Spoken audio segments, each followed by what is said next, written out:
When I went away to college my first year, I had to live in accordance with that institution's honor code.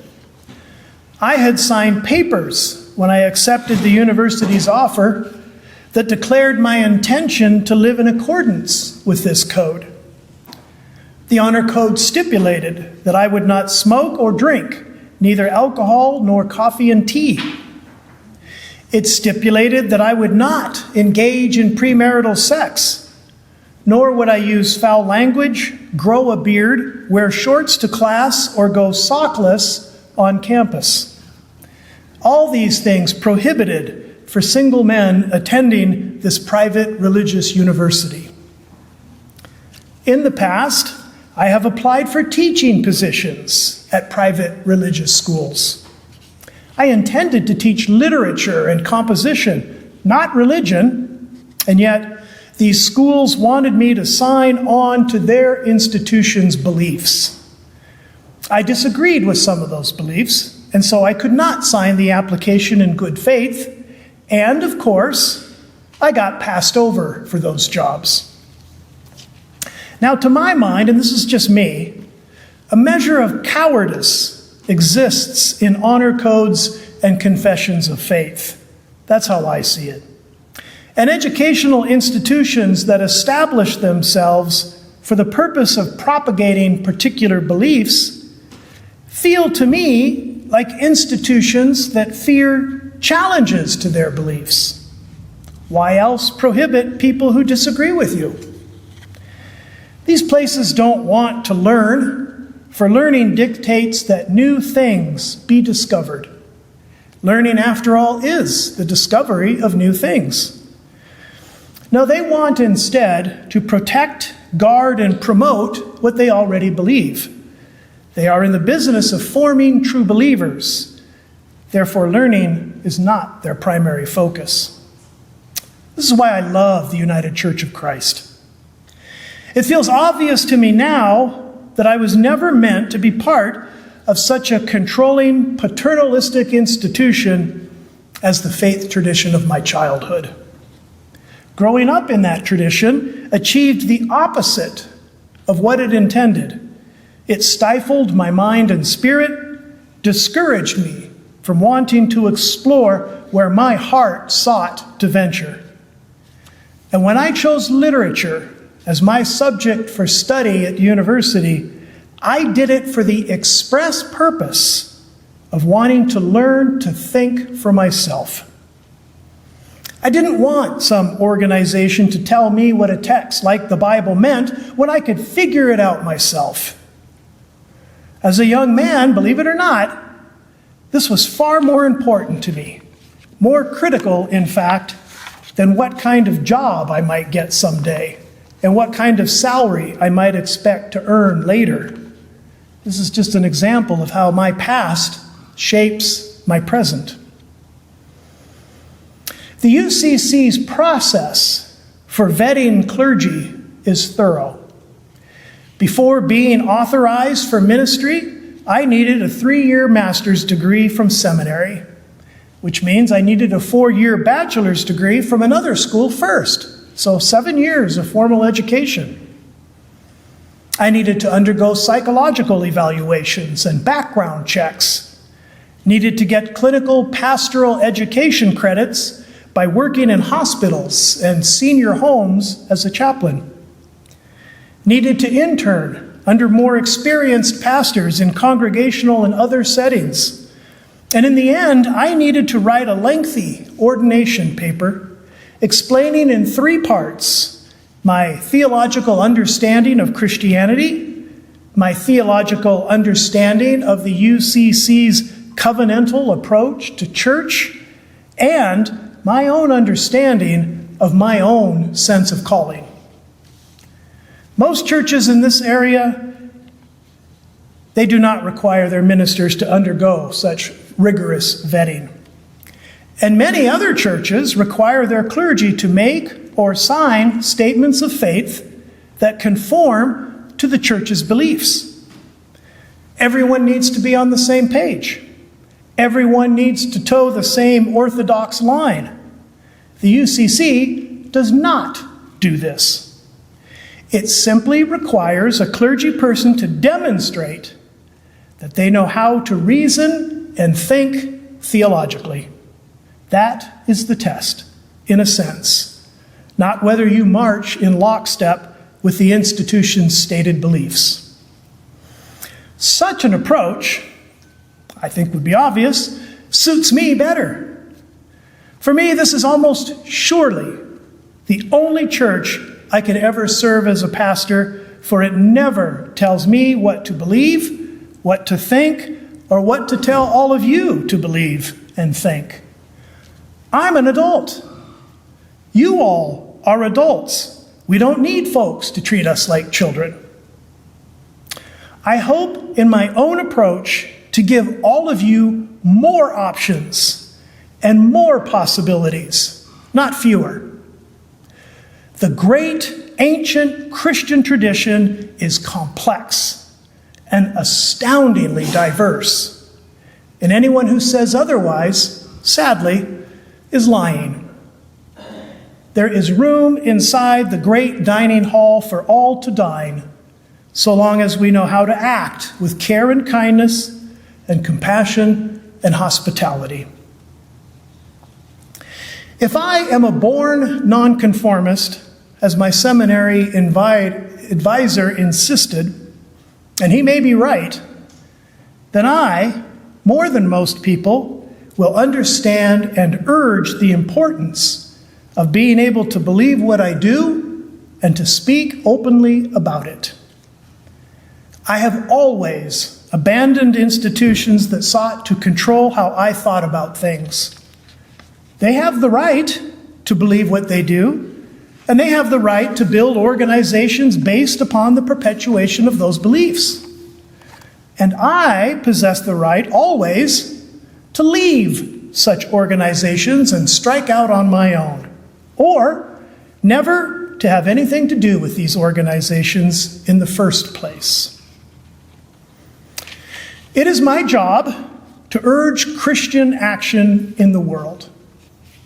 I'm proud to serve right here, this community, for how you all know already how to act and be in the world. I am impressed that such a small group of people as yourselves would undertake something as substantial and important as seeking to support a family that needs protection and a new home. These are Christian values, unquestionably. And some of you had the wisdom to see this and then to invite other people from other Christian communities to join us in our ministry of good works. It is also my job to remind all Christians, not just us, that we are called unquestionably to be peacemakers.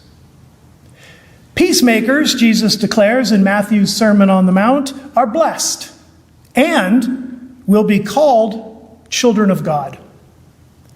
A Christian who does not work for peace, does not promote peace, it might be argued, is not really a Christian, but perhaps something else posing as Christian. After all, how do you serve the Prince of Peace in any other way than by promoting peace? We live in a world and an age in which various aspects of our society and culture appear to be collapsing. For the first time in our nation's history, 1% of Americans own more than half of all the nation's wealth. For the first time in our nation's history, more women attend college than men, and by a wide margin. For the first time in our nation's history, more people confess having no faith tradition at all than confess Christianity. These and many other changes appear to fuel heated culture wars. The stakes are high. Who gets to determine what comes next? What direction we go next? Who will be valued and who will be shamed and forsaken?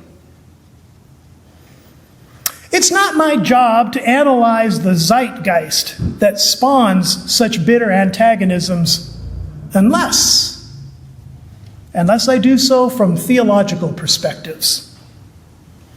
And it is my job to remind anyone that violence does not solve problems. Rather, violence exacerbates problems. There's no issue, no matter in the world that cannot be made worse by shooting at people. Now, I am not as aware as some people of the kinds of things that people say. People like Charlie Kirk and others on both sides of the political and cultural divide. I am unaware because I am committed to avoiding social media. Personally, whatever value social media may have gets undone by the havoc and misinformation spread on social media everywhere. If I need information, and I know where to get it, better places than social media to find it. We also live in an age of theater, again, in part because of social media. No one seems to trust much of anything anymore. Folks mistrust science these days, and experts nearly of every kind. In part, I imagine, because they don't see their lives getting better. In some respects, to make people's lives better is the job primarily of politicians, and they fail to deliver routinely, whether they be red or blue politicians.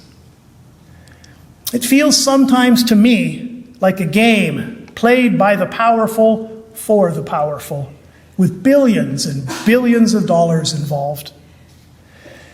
This game seems also to play with things that are important to the rest of us, such as our very lives, in fact.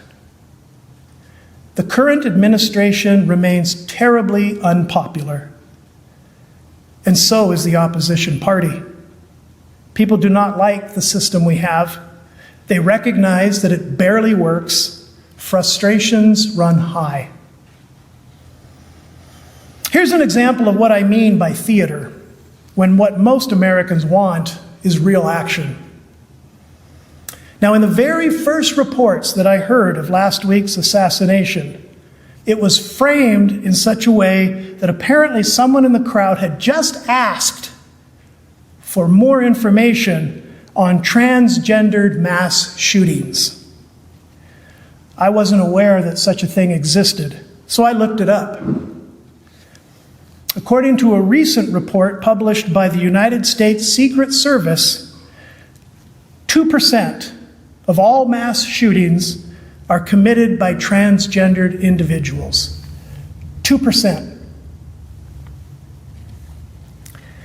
96% of all mass shootings, on the other hand, are committed by men. If this is theater, then you will push restrictions against trans people, a non-solution to a problem that isn't real.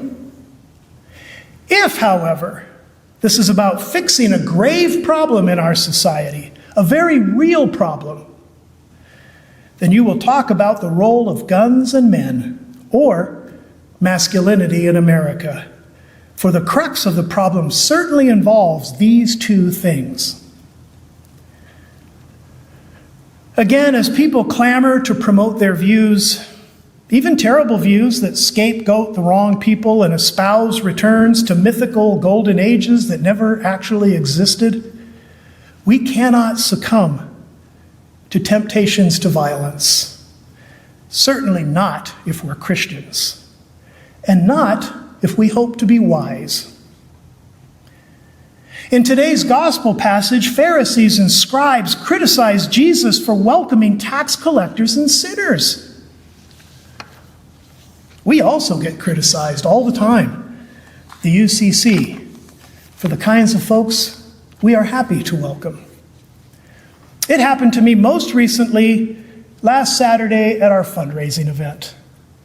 I didn't ask anyone for their opinion, but they were happy to come tell me that they disagree with our denomination's good relationships with the LGBTQ community. Thanks for sharing something I didn't care to know. We understand that Jesus famously shares table fellowship with people who are not remotely close to living lives of righteous conformity to faith traditions. This is what sinners signifies in that age, a lack of religious sensibility and purity. I see this, Jesus' actions here, clearly as a call to mix with people who see the world differently than you do. Jesus always urges us to welcome, and typically to welcome those who receive no welcome from the usual suspects, the already religiously established. I meet religious folks all the time who explain to me in great detail why their church does not welcome certain folks to worship with them. It always reminds me of Shakespeare's "He doth protest too much," signaling a measure of uncomfortable and perhaps even guilty self-consciousness. I continue to attend my monthly men's group. I go not for camaraderie necessarily, for I know we see things, almost everything, very differently from each other. No, I go as a Christian peacemaker, trying to raise walls and build bridges in their place. This last time I went, for the very first time since I've been going, I had to endure some of the most worrisome nonsense I've ever heard come out of someone else's mouth. Worrisome, I say, because it was so patently false, so blatantly disinformation. But next month I'll be back. For I, as a Christian, am not in the business of promoting lies and violence and divisiveness. On the contrary, I'm in the business of making peace, as every other Christian should be also. Hopeful, optimistic, trusting that we may someday all be one, exactly as Jesus wished for us. Amen. Our next hymn is "Come, O Fount of Every Blessing," number 459.